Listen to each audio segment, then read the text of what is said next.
¿Alguna vez sentiste que te pesa la cabeza? Que cuando te agachás te duelen los pómulos, te duele la frente, te duele atrás del ojo, te chorrea todo el tiempo la nariz o tenés moco verde o amarillo. Eso probablemente sea una sinusitis, afecta a gran parte del mundo. Y esta información es muy importante porque muchos de nosotros vamos a la farmacia y compramos un descongestivo de venta libre, que es muy peligroso, que incluso puede dejar que los mocos se acumulen en tus senos paranasales y hacer que se infecten. Por eso, en esta charla no solamente te voy a contar qué es la sinusitis, sino también te voy a explicar cuáles son los mejores tratamientos caseros que van a lograr combatir, pero también prevenir la sinusitis, para que estos síntomas tan molestos desaparezcan. Empecemos. ¿Qué es la sinusitis? Mira, nuestro rostro es más o menos así. Los huesos que componen la frente, que componen las mejillas e incluso los que están por detrás de la nariz tienen huecos en ellos, llenos de aire. Esos huecos se unen con la nariz a través de unos conductos especiales y se llaman senos paranasales. El hueso frontal, el de la frente, tiene un hueco que se une a la nariz. Los huesos de la mejilla, los maxilares, tienen dos huecos que se unen con la nariz. Detrás de la nariz está el efenoides, que también se une con la nariz, y más atrás el etmoides. Ahora, ¿para qué sirven estos huecos llenos de aire? Cumplen varias funciones. ¿Sabes por qué? Porque están revestidos por una mucosa especial, un conjunto de células que tienen la capacidad de generar moco. ¿Para qué? Para humidificar todas nuestras fosas nasales. El moco también tiene la capacidad de atrapar bacterias, hongos, parásitos, basura microscópica que muchas veces inhalamos. El moco también está cubierto de anticuerpos. Además, existen unos pequeños pelitos en esa mucosa que barren el moco que atrapa todos estos microorganismos hacia la garganta. ¿Para qué? Para que caiga hacia el estómago y el ácido estomacal deshaga esto. Ahora, ¿qué es la sinusitis? En medicina, lo que termina en itis quiere decir inflamación. Es decir, la mucosa de estos senos paranasales que recubrían estos agujeros se inflama. Por ejemplo, porque sos alérgico. La persona que es alérgica simplemente tiene una respuesta exagerada a una sustancia o a un microorganismo del ambiente. Digo exagerada ¿por qué? Porque pequeños pedacitos, por ejemplo, de pelo del gato o del perro ingresan a mi nariz, yo no tengo ninguna respuesta. Pero el que es alérgico va a desarrollar una respuesta exagerada hacia ese pelo y va a venir el sistema inmunológico y va a atacar al pelo que está en la nariz y en los maxilares, pero también va a atacar a la mucosa, destruyéndola, inflamándola. Es decir, el alérgico, ante muchos casos, microorganismos, sustancias y demás, va a inflamar su nariz y sus senos paranasales. Y esto es muy importante porque cuando esta mucosa se inflama, su respuesta ¿cuál es? Generar más moco. Y cuando genera más moco, este moco muchas veces se espesa y logra tapar estos conductos que descargan todo ese moco hacia la nariz. Cuando ese moco se junta en los maxilares, en los frontales, en los efenoides, se crea lo que es un caldo de cultivo para que crezcan bacterias, para que crezcan hongos y se desarrollen, dándose así una infección.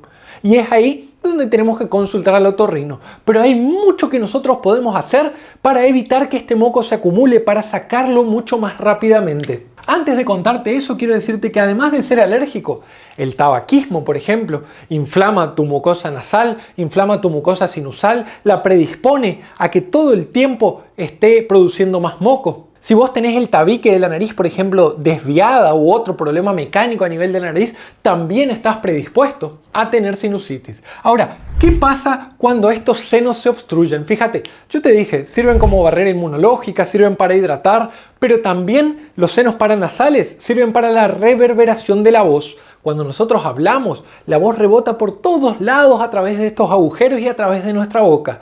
¿Te diste cuenta que alguna vez cuando estás congestionado hablas como que tenés la nariz tapada? Es lo primero que se afecta. Esta congestión de los senos paranasales va a alterar la voz y va a dar esa voz congestiva, producto de que la voz, el sonido no puede rebotar tan bien en esos senos. Otro síntoma típico, y es el más clásico de todo, y esto tenés que prestar mucha atención, es el dolor. Pueden haber distintos tipos de dolor. Te puede doler mucho la cabeza, te puede doler mucho detrás de los ojos, pero lo más común es que te duelen los sitios de los senos, detrás de la nariz, en el efenoides, a los costados, en los cachetes, el maxilar, en la frente, el frontal, y muchas veces nosotros le decimos a las personas que tienen sinusitis que se agachen, y cuando ellos se agachan el dolor aumenta fuertemente en el seno que está obstruido. De hecho, muchas veces vas a ver que cuando vas al médico él te presiona y esa presión le puede revelar si hay mucha inflamación o no y puede desarrollar dolor en la zona. Otro síntoma muy típico es el decaimiento. La persona está cansada, la persona se siente sin energía. ¿Por qué? Porque muchas veces cuando estos senos, cuando ese moco deja que crezcan bacterias, se infecta. Y la infección genera pérdida de energía, genera fiebre, genera deshidratación, todos síntomas que hacen que el paciente esté decaído. Otro síntoma muy típico es la rinorrea, es decir, la pérdida de agua clarita a través de la nariz, aunque también podés perder distintos tipos de color de moco y esto es muy importante. El moco más bien clarito nos hace pensar que estás bien hidratado. Cuando el moco es amarillo y pegajoso, ya hay una infección ahí y es probable que estés mal hidratado. Si se torna más bien marrón, es porque tal vez haya un poco de sangrado. E incluso, volviendo a lo del sangrado, puede sangrarte la nariz. Y la causa más común del sangrado de nariz es este. Vos tenés los senos obstruidos, sentís todo el tiempo la nariz llena, entonces te sonás la nariz y lo haces varias veces. Lo haces tanto por no poder sacar los mocos que se rompen pequeños vasos sanguíneos que están en el tabique, que están por detrás del tabique nasal y que irrigan a la nariz.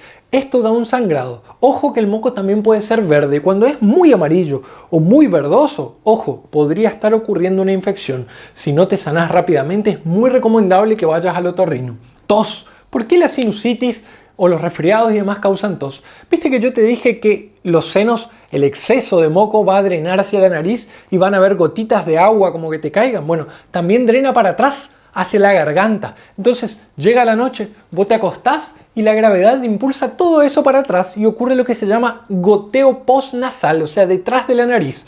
Esas gotas que caen a nivel de tu garganta van a irritar la zona de la laringe y esto va a producir tos. Entonces vas a tener mucha tos nocturna muy molesta que no te permite dormir y que empeora el cansancio que vas a tener.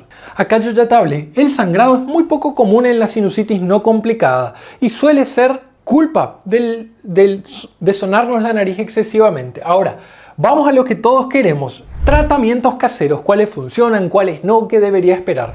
Te voy a hablar de varios, spray, lavado, humidificadores, lo que más sirve, según mi opinión, cómo aumentar tu sistema inmunológico y te voy a hablar del peligro de las pastillas descongestivas. Empecemos por los sprays. Existen varios tipos de spray para la nariz. Algunos simplemente humidifican la nariz y se hacen como pequeños disparos hacia la nariz.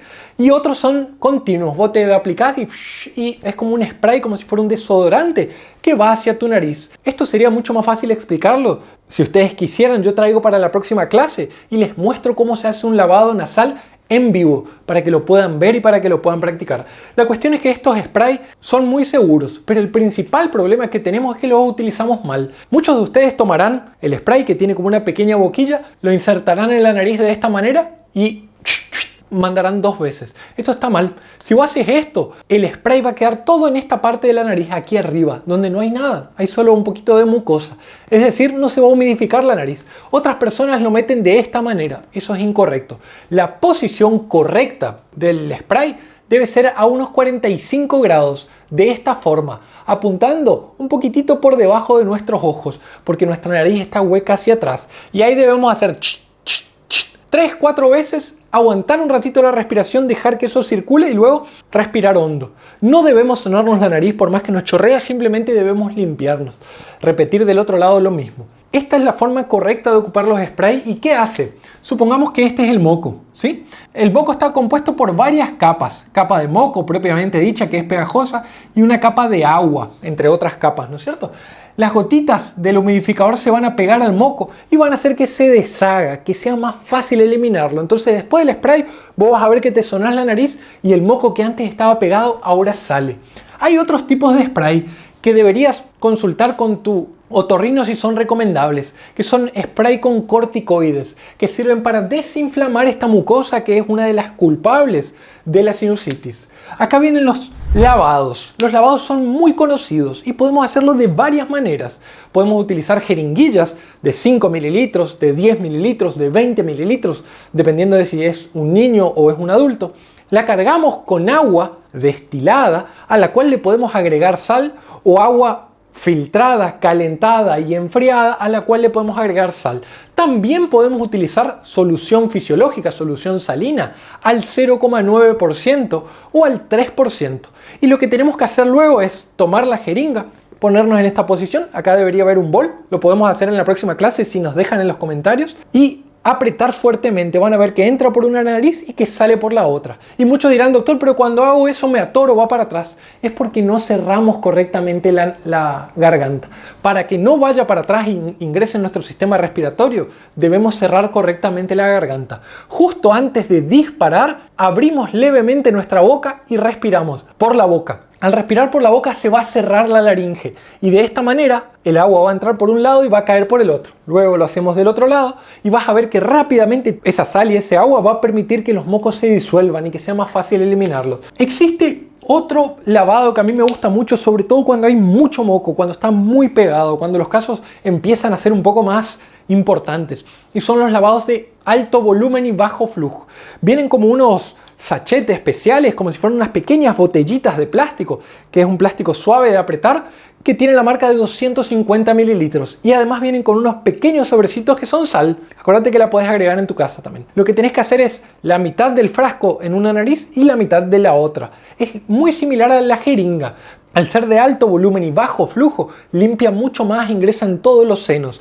Esto podés hacerlo entre 2 a 3 veces por día. Si estás muy congestionado, 4. Si el moco es muy verde y amarillo, hacelo hasta que el moco vaya clareando. Cuando el moco queda clarito, disminuí las cantidades de veces. Siempre consulta con tu médico, eso está claro. Existen otros sistemas, los humidificadores, por ejemplo, y acá hay caseros, a máquina o con eucaliptos. Los caseros, que son los que yo te recomiendo y los que hacía mi abuela y que realmente funcionan, son muy simples. Agarras un bol, le pones una toalla arriba, pones a hervir agua. Cuando hierve el agua le tirás sobre la toalla y vas a ver que sale ese humo. Eso lo podés dejar en una pequeña habitación y quedarte respirando. O lo podés acercar a unos 30-40 centímetros de tu cara para que no te queme y no queme las fosas nasales y respirar el vapor. ¿Por qué te digo una toalla? Porque si vos colocás el agua solo en el bol vas a ver que la superficie para evaporar el agua es menor. En cambio, si ocupás una toalla con pelitos, vas a ver que de cada pelito sale el vapor. Por eso se recomienda la toalla.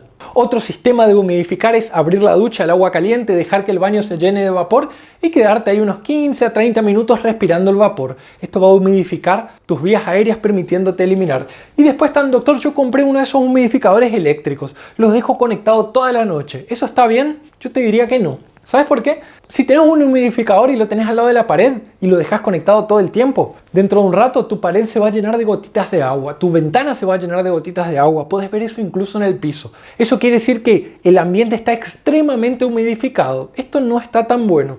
¿Qué te recomiendo si tenés estos humidificadores? Utilizarlos entre 1 a 2 horas en habitaciones, depende si son más grandes o más pequeñas. Cuando el ambiente ya esté un poco humidificado, ya está, podés apagarlo, no hace falta utilizarlos todo el tiempo por este peligro que te digo. Para mí este es el punto más importante, que es para mí lo que más sirve. Yo te estoy hablando desde hoy de cómo humidificar, de cómo lavar la nariz. Y yo te dije algo clave que tal vez pasó por alto. El moco tiene varias capas. Una de esas capas es agua y otra es la mucosidad propiamente dicha, que son azúcares en realidad. Bien. Si vos aumentás esta capa de agua, el moco se hace más fluido, más fácil de eliminar. Si en cambio la capa de moco es la que aumenta, se hace más pegajoso, más difícil de retirar. Si vos cuando tenés una congestión, una gripe, un resfriado, tomás suficiente agua, ese moco va a ser mucho más fácil de eliminar, tus senos paranasales se van a destapar y vas a sentirte mucho mejor. Si vos sos de las personas que van a una guardia y el doctor les dice hacer reposo y tomar mucha agua y decís, pero esto no sirve, estás equivocado. Realmente sirve y los resultados son rapidísimos.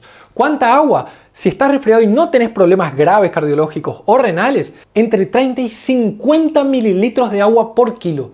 Por ejemplo, si pesás 70 kilos y haces por 50, da 3.500 mililitros, 3,5 litros. Esto va a permitir que estés sobrehidratado y que saques mucho mejor el moco. Entonces, la sobrehidratación, siempre y cuando que no tengas los problemas que te dije, es fundamental. Aumentar tu sistema inmunológico. Para prevenir la sinusitis y demás, mantener un sistema inmunológico fuerte es fundamental. En eso, la cúrcuma con pimienta negra, la vitamina C, que la sacás de los cítricos, de la guayaba, del pomelo, de la naranja, del agua con limón a la mañana, la vitamina D, que sacás de la exposición del sol, de los huevos, de los pescados, es fundamental y forma parte de que no se repitan tanto estos cuadros. Y esto está escrito en la literatura. Y después hay otros tratamientos que vamos a utilizar, depende del momento. Hay personas que le duele mucho la cabeza. En esos casos, el ibuprofeno o el paracetamol puede ayudar. Recordad que el ibuprofeno hace muy mal al estómago, hace muy mal al riñón y al corazón. Entonces cuidado. Recordad que el paracetamol hace mal al hígado. Entonces cuidado. Paños de agua caliente. Hay gente que se pone pañitos de agua caliente en la frente, en los maxilares. Y esto sirve tanto para humidificar como para generar una pequeña dilatación de la mucosa que se relaja. Y esto permite que el moco sea más fácil de sacar. Y acá hay una curiosidad antes de contarte los cuidados que tenés que tener. El mar. Si tenés la suerte de vivir cerca del mar, cosa que no me ocurre a mí, ir y meterte al mar va a hacerte respirar mejor. ¿Alguna vez entraste al agua de mar y sentís que podés respirar mejor? Eso es porque el agua, que tiene mucha sal, destapa toda la nariz y mejora todos tus bronquios. Entonces, si tenés la posibilidad, anda al mar y va a mejorar tu sinusitis. Por último, cuidado con las pastillas y con la tos. Hay dos cosas acá que quiero nombrarte. Todos nos tentamos de ir a tomar esa pastilla que tiene como 4 drogas, te acostás a dormir y te levantás espectacular. Los descongestivos. Tristemente, muchos de estos descongestivos tienen una sustancia que lo que hace es destruir al moco. Y cuando destruyen al moco, disminuyen la cantidad, pero lo hacen más duro, lo secan y quedan como bolas de piedras pegadas en nuestras áreas sinusal, frontal y demás. Entonces, estos descongestivos, a menos que te lo indique tu médico, yo no te los recomiendo. Menos aún cuando vas y los compras de venta libre. Lo mismo pasa con la tos. Dirás, doctor, cuando yo tengo tos, lo primero que hago, voy y corto la tos. Tomo una pastilla para dejar de toser o un jarabe. Esto está mal. La tos lo que intenta hacer es eliminar el moco que está entrando en tus vías respiratorias o que está excediendo. Y lo que vos haces cuando cortás la tos es no permitirle a tu cuerpo justamente que elimine el catarro excedente. La tos solo se corta cuando realmente no te permite dormir, cuando realmente hay alguna contraindicación como un dolor de pecho muy importante, cuando la tos es extremadamente incapacitante y en algunos otros casos, pero en la mayoría debemos dejar que la tos actúe porque es un mecanismo sabio de defensa de nuestro organismo. Recordá, si querés que hagamos la clase de cómo lavar la nariz de forma práctica, déjanos en los comentarios. Chau, chau.